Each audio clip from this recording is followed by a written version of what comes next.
Welcome to a new edition of the Famous Interviews with Joe Dimino. On this episode, we talk with therapist, divorce mediator, author, and radio host Staci Bartley.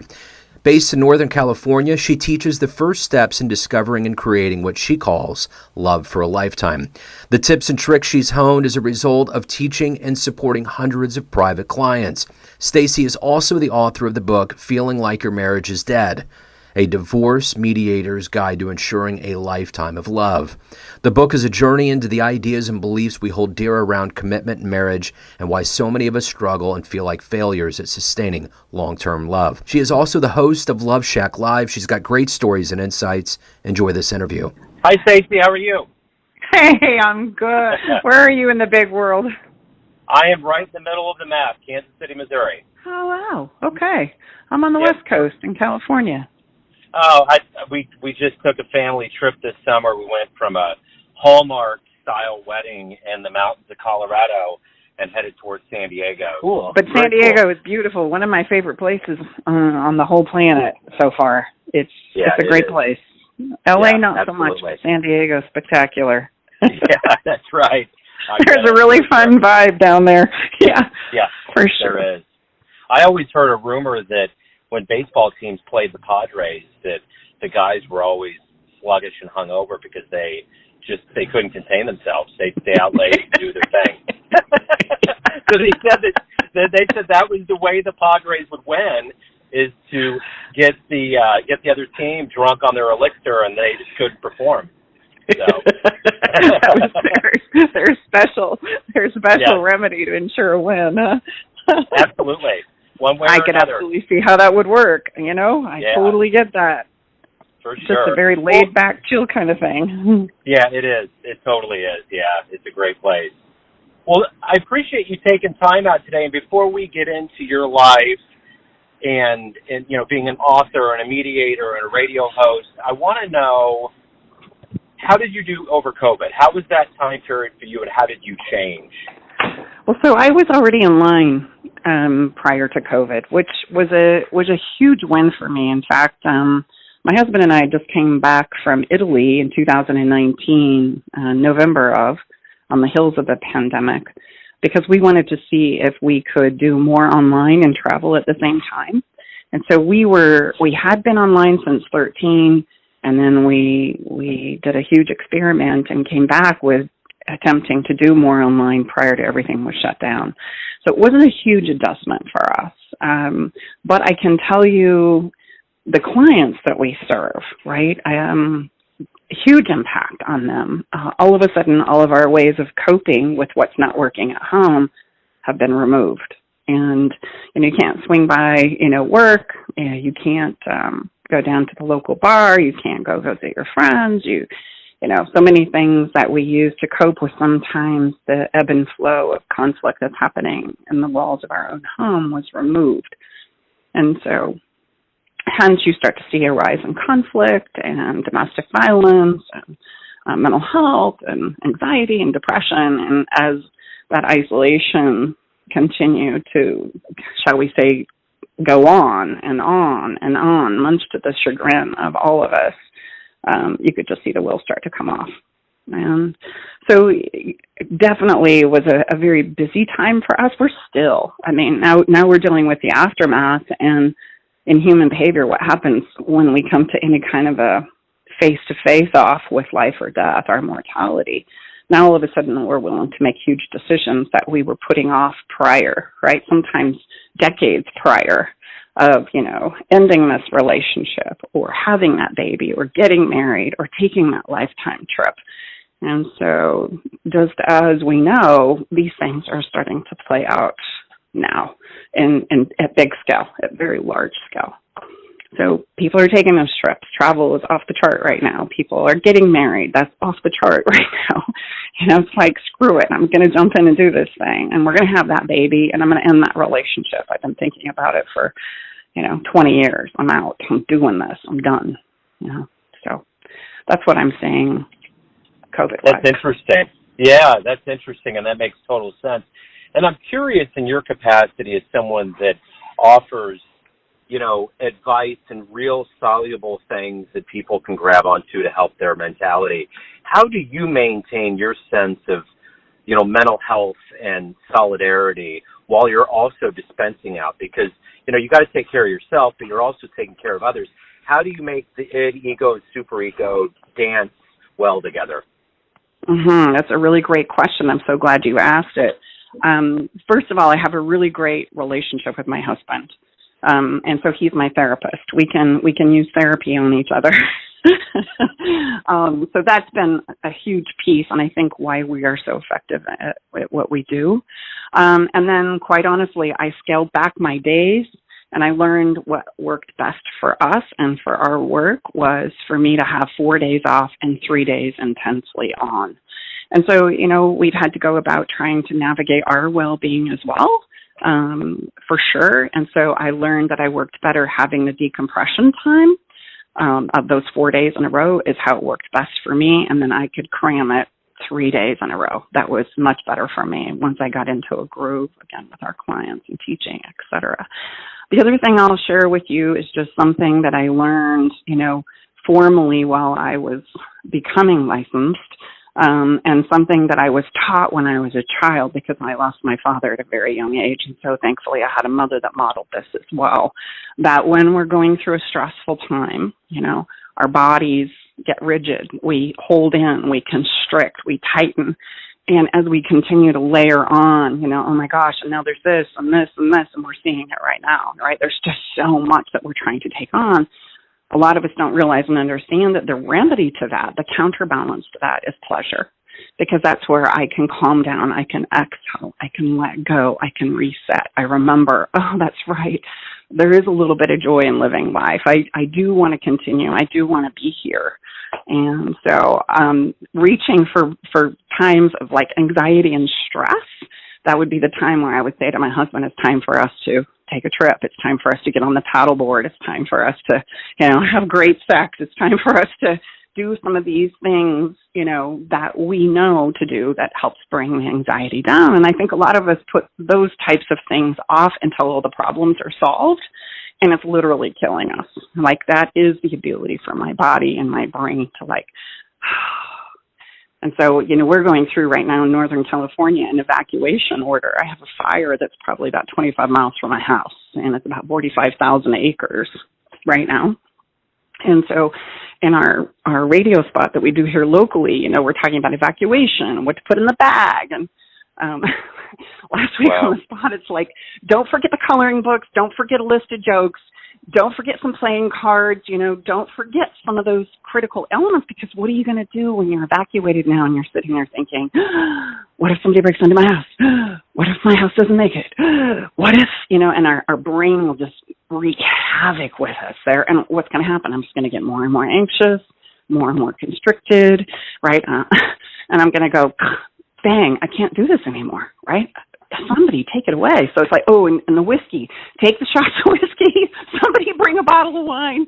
I mean, we've got to understand that's our counterbalance to that, which is what I loved about looking at your podcast, right? I mean, jazz is a huge piece of that. Music and art and all of those things start to funnel so beautifully into that ability to, even though we're going through a shit show, we can all take a moment to just decompress, and we must. We absolutely must. Well, and it's really all we got when we think about how we're wired as human beings, right? It's not going to be more stress or more worry or more strategy. It's not going to be, being up on the latest research that's going to help us calm down. Sure, some understanding can help, but it's really going to be that experiential piece where, I do something that's pleasurable, just pleasurable. That might be drinking and sipping your favorite cognac or, anything that gives you pleasure. And I think those should be the things that we're constantly looking for to remedy the anxiety and the depression that are off the chart right now. So yeah, absolutely. Well, for someone like you that has to rely on being, a role model and a hero for people, so to speak, I mean, you're really dispensing and giving people very quality tools that will help them in their lives. How about you? Who has been a hero or a role model for you? I've had so many. I've been privileged to have so many. My mom, watching her go through the death of my father with no life insurance was first and foremost. She would take the repossession of the car or the power being turned off because she was left with no money. She would turn those into fun events. So if the power went off, then we'd build a fort and tell stories with flashlights in the living room. And I was shocked when my friends didn't have such a wonderful experience going on at their house. For example. And then as I started on my journey, I would say all the lovers, all the messed up relationships that I've been in have been huge contributors to who I am and the work that I do, and not knowing as it was playing out, but so thankful for each and every one of them and what they've taught me, even though some of them were just straight up hell.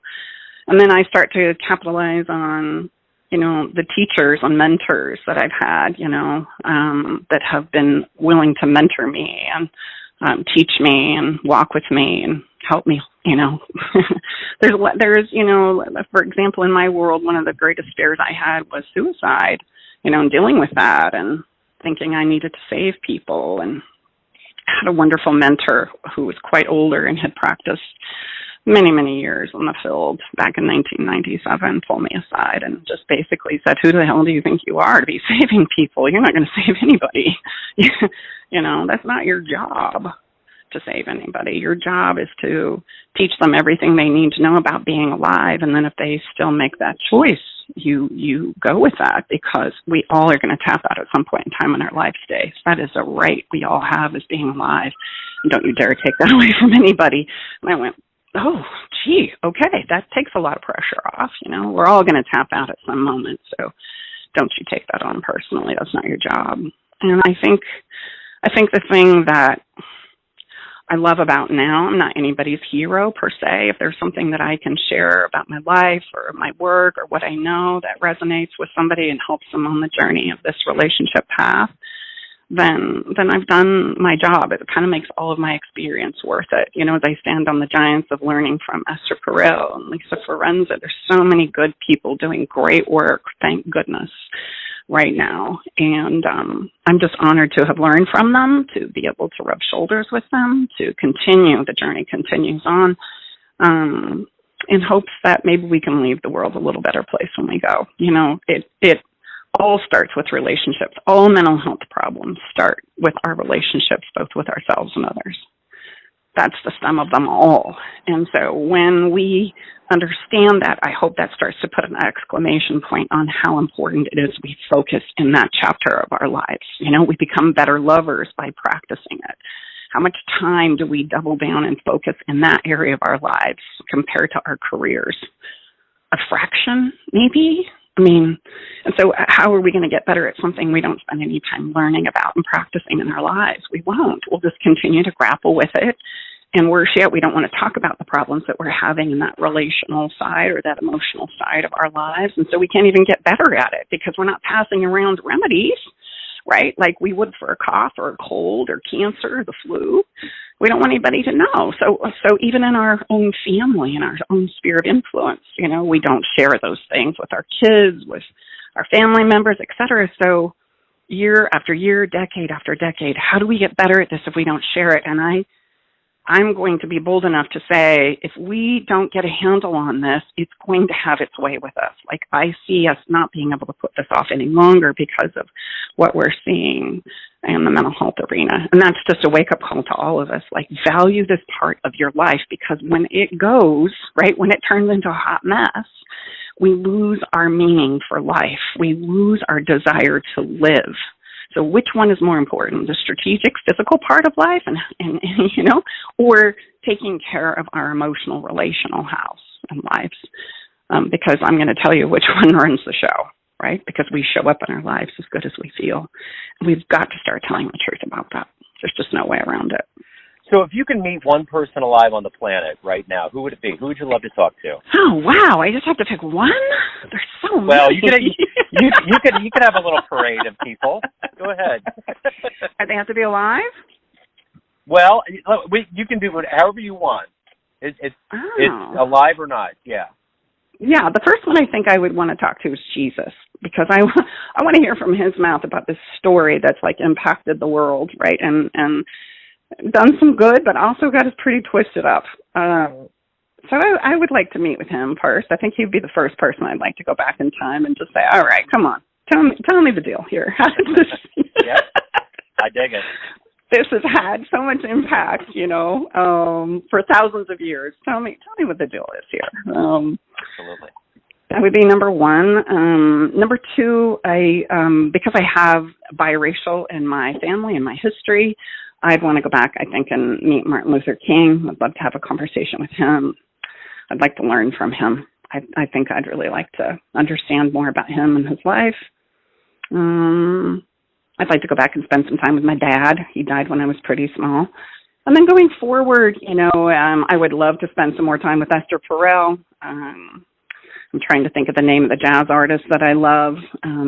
There's Chemistry. I want to meet him, and I want him to have us come and do an event, a Love Shack Live event, where we can have people come together and listen to good music and have a few libations and some good food. That would be a blast. That's definitely on my bucket list. So those are the ones that are top of mind currently. So if you have a dream tonight, you run into your younger version, say in your 20s, and you could give your younger version a piece of advice. And this isn't about regret. This is simply about you taking the wisdom you've gained in your life. What would you tell your younger version? Yeah, the first thing I would say is don't worry so much. It's going to all be okay, I was such a hot mess in my 20s, thinking that I was doing life all wrong and really making a mess of it. And I was making some serious mistakes and really struggling at that point in time in my life, but I didn't understand how it was going to contribute to me and the work that I would do in the future and how valuable that would be. So I think I would say just know it's going to be okay. I know it's tough right now, but it's going to work out, right? Trust yourself. And then I think I would say, you know what, I'm so proud of you that you didn't stop loving. I would say that to myself. You know what, I'm so proud of you that as you go through these difficulties, you didn't stop loving and getting all in, right? You didn't stop pursuing the things that you wanted to do, and I'm so proud of you in that regard. So I think those are the two things that come to mind off the top of my head. So what's been one of the best responses you've gotten from a client or a fan, how you've influenced their lives?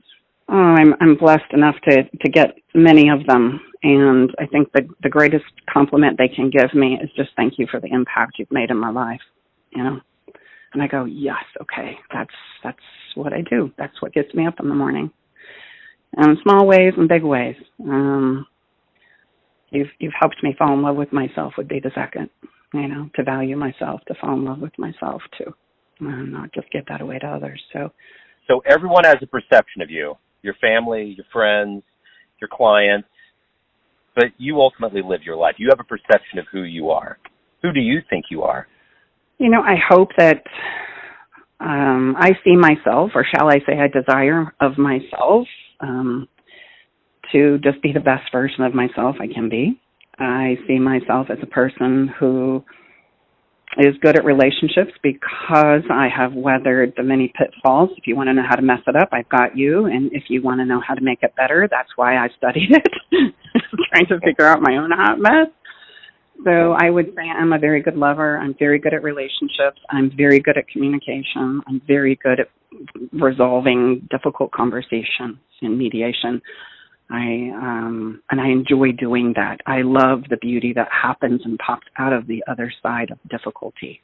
It's always there. It's just oftentimes we don't go through the conversation enough or the situation enough to pop out on the other side. And so I love to facilitate those. So I guess that's how I see myself, A lover of humans. I love human beings. I can't help myself.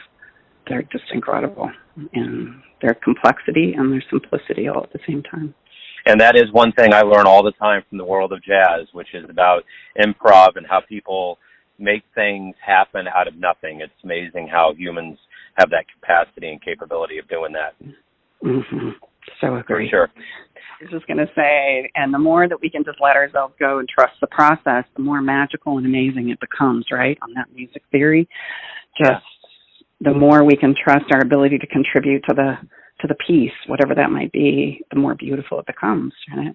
Yeah, I did a lot of interviews after the whole pandemic began. I didn't know what I was going to do, and I did a lot of them and had my kids in the car with me because the voice the overall feeling from musicians was hopeful, even though we were going through this very murky, dark time.